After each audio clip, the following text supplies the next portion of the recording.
Qual o seu nome? Meu nome é Carlos Papá, sou do povo Guarani-Mbrá. Estou aqui na aldeia chamado Rio Silveira, que fica entre São Sebastião e Bertioga.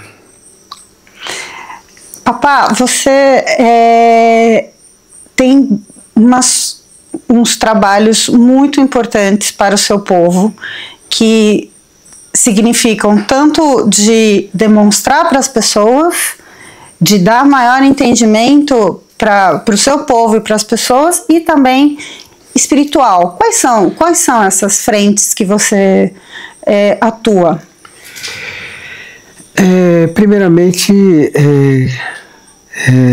eu penso de que a sociedade tem que ter um entendimento de duas sociedades diferentes um do outro, que tem esse respeito, compreender a diversas pensamentos que chega também no encontro, quando se encontra, e ter esse pensamento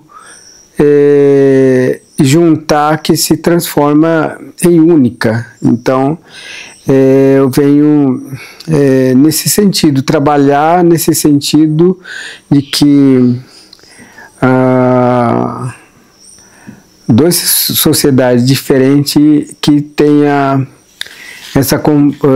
esse entendimento mesmo de chegar no entendimento para levar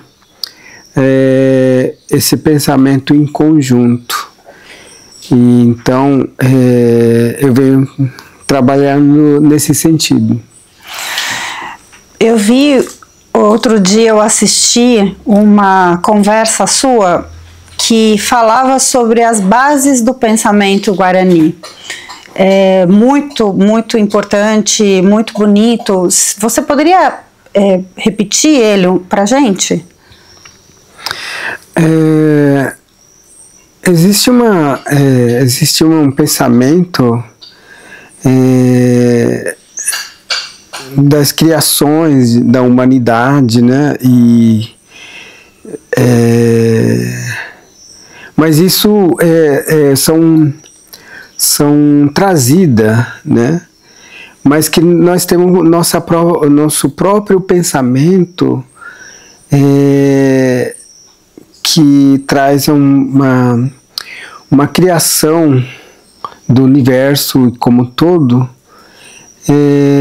Tem um pensamento cosmológico que nós viemos do escuro, né? Então, o planeta, no modo sentido geral, né, que surge através do escuro. E então, inclusive, a luz se transformou também, a clareira também veio do escuro. Então, a gente acredita que essa forma de se surgir do escuro, para nós, Guarani-Mbrá, do povo Guarani, é muito importante, porque o escuro traz um sentimento verdadeiro, traz uma,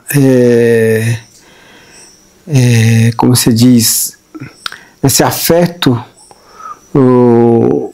entre das coisas, a árvore, os animais e a água, o ar, tudo, inclusive pessoas, traz essa forma de sentimento puro, verdadeiro, porque o escuro não aponta para ninguém. E quando você está nesse escuro, você não aponta ou escolhe, só vai pelo sentido, o sentimento profundo. Então, no escuro não há preconceito. Então você vai mais pelo que você ouça a escuta que vem de dentro para fora, né? Que é tocada. Então a fala, a expressão, você não vê, vem do escuro para fora. Então tudo está ligado nessa vida.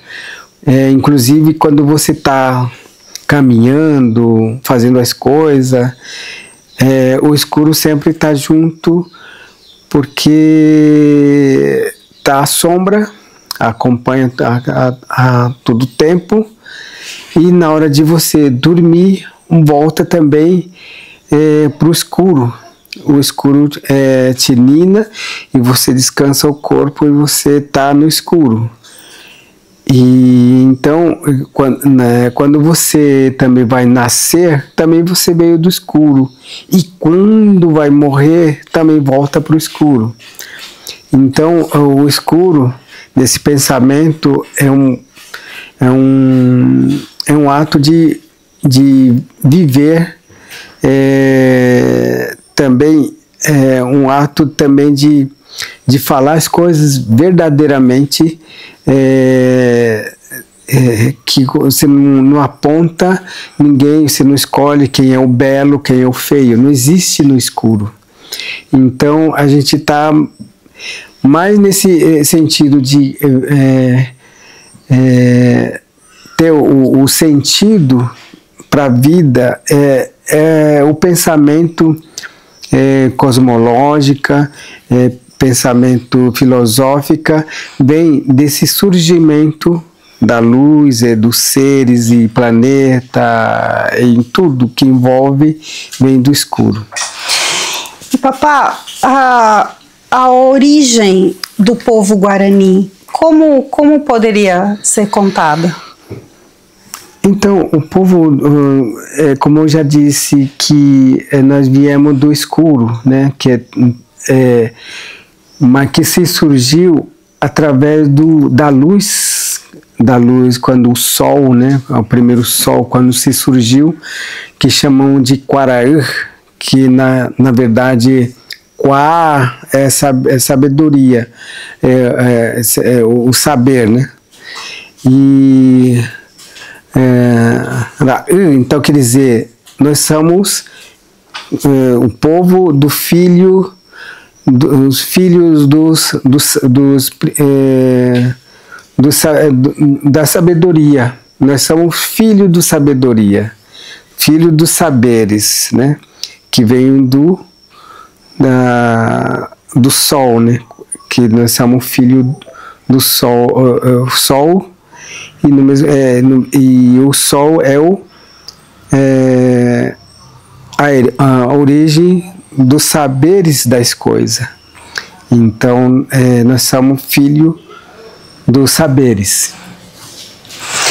Hoje eu tenho visto que você, ou seja, hoje não, há muitos anos já, nesse diálogo de manutenção dessa história, né, da história e principalmente dos trabalhos, dos fundamentos da luta Guarani, através justamente da fala, né? Qual que é a importância da fala para o povo Guarani?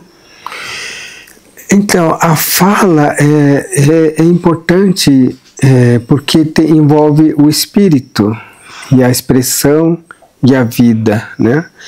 Então, a fala para nós são um instrumento tocada pelo corpo. Por isso que nós chamamos de Nye. Nye pode ser traduzida como alma ou espírito e no mesmo tempo sopro. Sopro e o assobio. Então, o assobio do corpo. Porque o nosso corpo tem um som de cada um de nós tem um som diferente um do outro. Mas quando você quer usar o corpo para se expressar, usamos a nossa água que está no corpo. E também usamos também cordão vocal que está aqui no nosso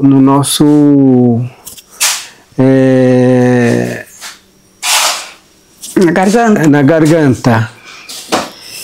E para se expressar e falar, a boca tem que estar úmido e tem que ser assoprada de dentro para fora. Então, o cordão vocal, ele começa a tocar, a escolher o tom, o que você quer que ouça tocar. Então, a gente, na verdade, a gente não, para nós, né, não estamos falando, a gente está assobiando. Então, quando está assobiando, no momento que você está assobiando, o corpo, de dentro para fora, ele não vem somente falando, ele somente assopra. E aqui é que a gente domina e começa a tocar. Então, se torna como o nosso corpo é uma grande flauta e ele começa a soprar de dentro para fora, úmido, quente, e o cordão vocal ele começa a fazer o tom, o que você está querendo que passe, de levar esse entendimento, o que você está querendo dizer. Só que não é o dizer, é tocada. Então a pessoa ouça que você está tocando, então a pessoa vai entender exatamente o que você está tocando. Quer dizer, seria na fala que você está falando, né?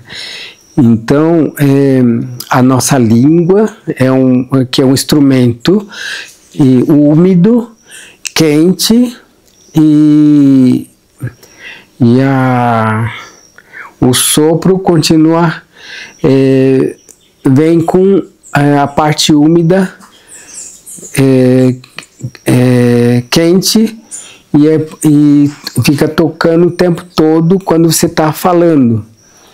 Então, a fala para nós seria quer dizer, o amor que vem, o amor que vem de dentro para fora, com sopro úmido.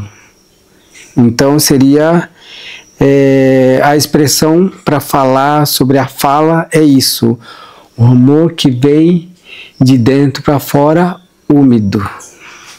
Né? Então, seria dessa forma nós falamos para outro. Você fala?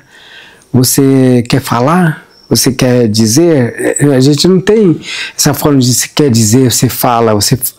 Você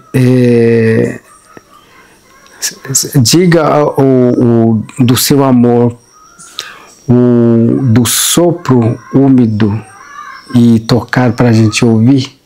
Essa forma que a gente falamos um para o outro, né? Agora em português a gente fala, né? Só que para a gente fala é muito, para nós não tem muito sentido, né? Mas quando a gente, entre nós, falamos essa linguagem sempre. Então a fala é importante, a fala é vida, a fala é importante porque traz a sua expressão, que você quer dizer, o que você quer passar. Então a fala é fundamental também para nós de uma forma expressiva.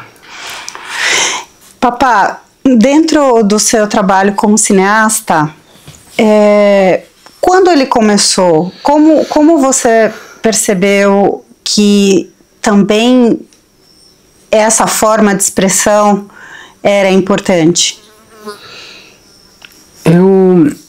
Eu me interessei através desse áudio e visual quando eu era criança ainda. Aqui na década de 77, 78, vinha muitas pessoas gravar os mais velhos falando, filmando, e muitas das vezes esse material nunca veio. E a pessoa desaparece, nunca mais aparece, e a gente não sabe por onde anda. E também é uma forma também que eu achei, na época, quando era criança, né, quando 8, 9 anos, eu era muito assim, querendo saber as coisas.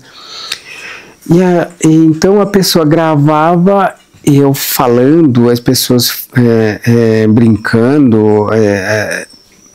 Depois a pessoa me mostrava, ó, você quer ver o que a gente fez? Então eu via na telinha, pequenininha, eu achava isso incrível aquilo. Como que pode ficar uma máquina, até hoje os mais velhos assim, roubar as almas. Quando filma, quando tira fotografia, eles falam assim, não, eles estão roubando sua alma. Eles são os captadores de alma, eles falam. Por quê? Porque o nosso corpo fica cristalizado na tela, e assim fica, então eles acham que nosso espírito ficou preso e por isso que está ali, né? Separado. Então eu achava incrível como que pode a máquina roubar a alma naquele momento. E às vezes assim, na época eu ficava preocupado, passava a mão em mim, será que estou bem? Eu estou aqui. E assim foi, eu achei super incrível. Então é uma forma também de a gente compreender que é um instrumento de passar a importância da luta mesmo, porque na época o meu pai, minha mãe fazia essas entrevistas falando da terra, porque a terra tem que ser demarcada, porque que é importante a terra tem que ser reconhecida, porque era nosso, então as autoridades têm que reconhecer isso como o nosso território. Então isso ficou isso, né?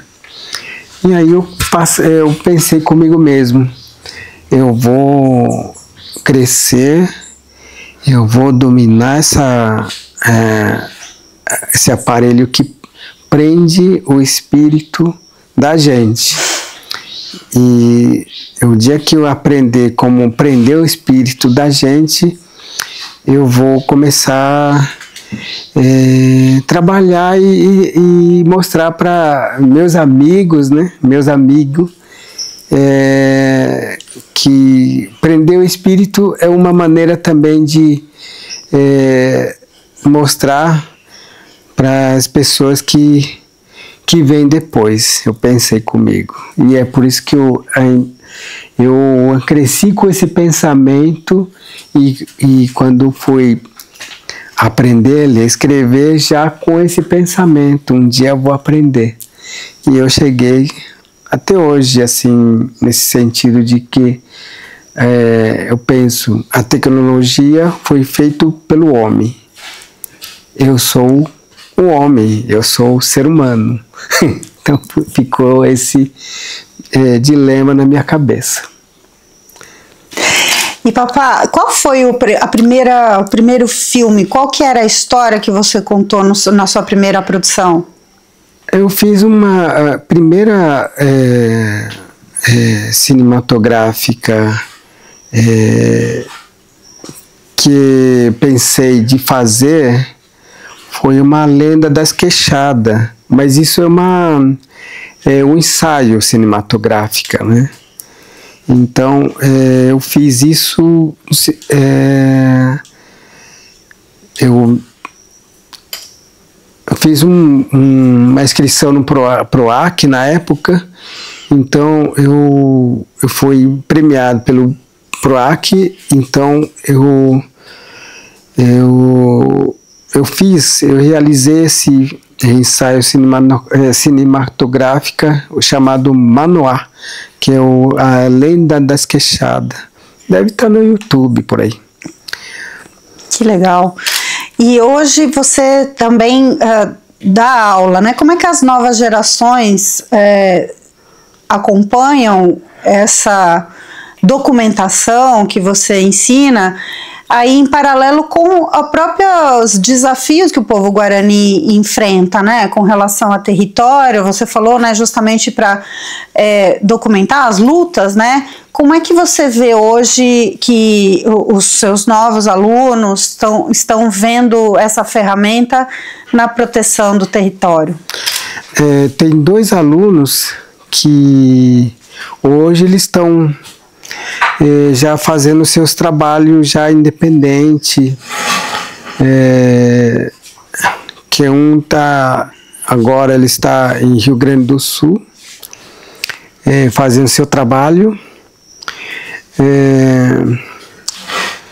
O outro aluno está em Tariri, fazendo seu próprio trabalho também. Esses 2 alunos conseguiram fazer seu trabalho. Eu também me sinto orgulhoso porque saiu daqui, né?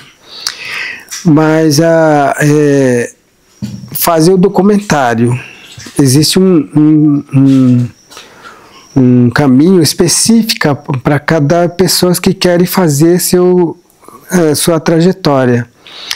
Então, eles têm esse lado de fazer o documentário da sua própria história, ou a história da aldeia, a história de levantamento sobre o território, ou falar do seu território antigo, o seu território milenar. Então, eles têm esse trabalho nesse caminho, né? Agora, eu particular, eu trabalho mais na questão de lenda, de contada pelos mais velhos. Então, eu tinha muito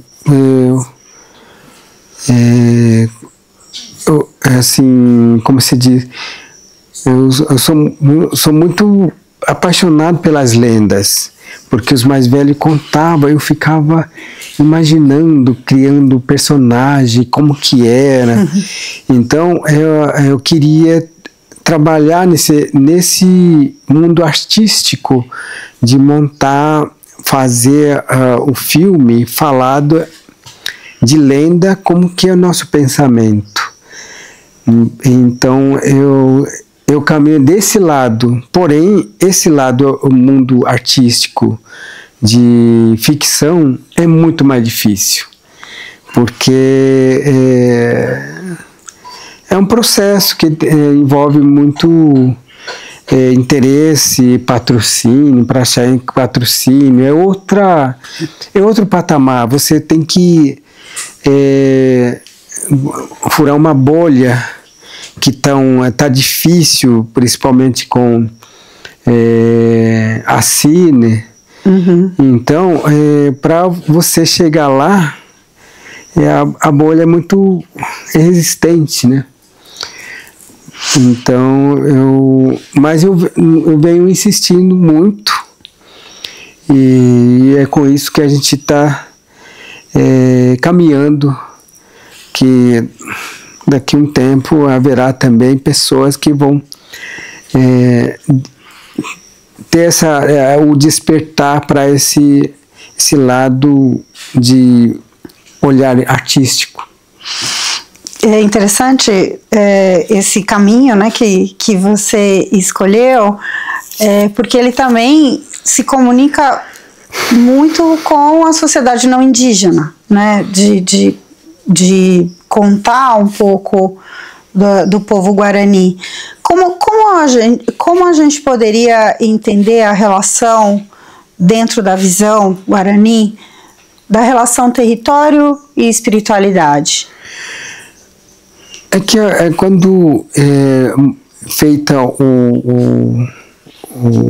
seja lá o documentário, seja lá a ficção, é que o que importa é o diretores que faz o documentário baseado na história ou em conscientização para não indígena, eles têm um trabalho de tradução e até mesmo a expressão, a legendagem. Então existe esse recurso fácil que está já programada no equipamento, né, digamos, computadores. Então, quando você monta para atingir o público. Qual público que você quer atingir? Antropólogo, estudante, professores. Então, você vai ter que escolher qual conteúdo você quer passar e quer atingir qual público. Então, você escolhe. E a mesma coisa é a ficção. Qual público você quer conquistar? E através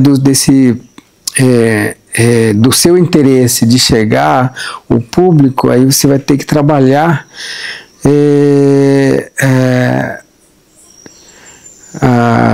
o conteúdo, né, que você quer falar, né, o que você quer dizer. Então, através disso que vem esse entendimento para conquistar a crítica do público, para ter um interesse maior que você está esperando. E aí entra a espiritualidade, como que você quer mostrar a sua parte mundo espiritual, né? Você quer falar de quê, né? Qual Deus, né? Então, o público tem que saber. E aí, para saber, você tem que trabalhar o seu próprio trabalho, como que você tem que trabalhar esse conteúdo para ser alcançada. Uhum. Papá, e falando eu vejo, né, são várias frentes, né, também de resistência, de manutenção de uma visão, né, e de um modo de vida guarani. Olhando para o presente e, né, com perspectivas de futuro, como você contaria que está hoje a situação do povo Guarani-Mbiá? Qual que é a sua visão? Eu vejo assim que o Guarani, o povo Guarani, já venha desde da chegada de não indígena, já venha mudando bastante coisa, já teve muita influência, mas que eu vejo assim que o futuro que eu sinto assim ter a sua própria cultura, sua visão, seu cosmológico, mas que são dependendo da mudança, vão ter a mudança. Eles podem um dia ter seu... não sei exatamente como vai ser, não consigo prever o futuro, como se vai ser, mas que eu acredito que sempre haverá uma preocupação sobre a preservação da língua, né? Da língua, a espiritualidade, mas que pode andar de terno, ou até mesmo pode ter um cargo político importante, mas que terá o mesmo essa vida de pensamento, de preservar sua própria, a essência da sua vida, da essência cultural, a essência de valorização, da importância de preservar sua própria cultura. Eu vejo dessa forma, porque o Guarani-Mbiá é um povo que tiveram o primeiro contato. E até hoje estamos aqui falando a nossa língua fluentemente. Então, acho que é mais ou menos isso. Última pergunta. Com relação a gente está fazendo esse trabalho em todo o litoral norte, né, com povos originários, quilombolas, caiçaras, que são povos de também resistência, né, que passaram também todos essa pressão, né, justamente pelo território. Né? Queria que você deixasse uma mensagem para quem está nos assistindo e ouvindo sobre essa resistência Guarani. Então, quero dizer também para as pessoas que é de uma herança, digamos, tradicionais, que tem uma trajetória, digamos, trajetória que tem suas raízes lá atrás e venha acompanhando esse espaço de resistência. Eu acredito muito nos quilombolas, dos caiçara, ribeirinha, no povo caipira tradicional. Eu vejo assim que continue mantendo suas raízes, continue não desistindo. Falar errado é uma essência que traz que ainda você faz parte do tronco,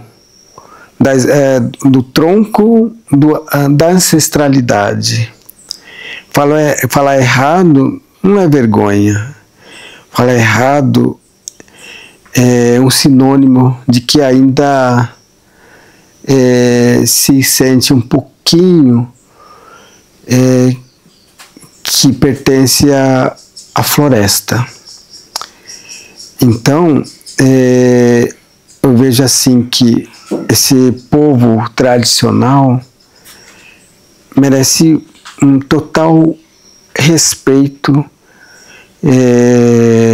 também reconhecer que é um povo, tem o mesmo direito à moradia, ao seu território, tem que ser respeitado e valorizar, porque isso é um sinônimo de manter, continuando, ser um ser humano mais decente, um ser humano mais consciente. E com isso, quem ganha com isso é vocês mesmos.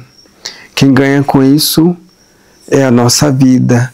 Quem ganha com isso é a nossa futura geração.